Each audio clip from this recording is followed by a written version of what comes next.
A tender ode to inspire inner strength, solidarity, and care for each other. My longtime friend and musician Jasmine Solar invited me to create a music video for her latest piano piece. I found myself thinking back about our friendship and the times that we had been there for each other. My partner is the cinematographer of the film. I also invited a visual artist and friend named Aurora Molina, letting me use some of her pieces. I didn't think that I was creating a work that would resonate during the pandemic, but it ended up becoming that. Personally, it felt therapeutic to focus on art, to tap into your entire being and find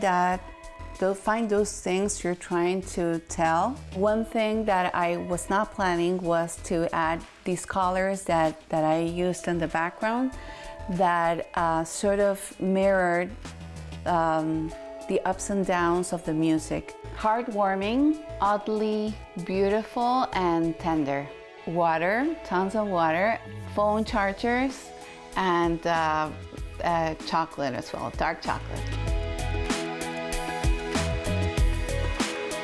This program is brought to you in part by Oolite Arts, what Miami is made of, and by Friends of South Florida PBS.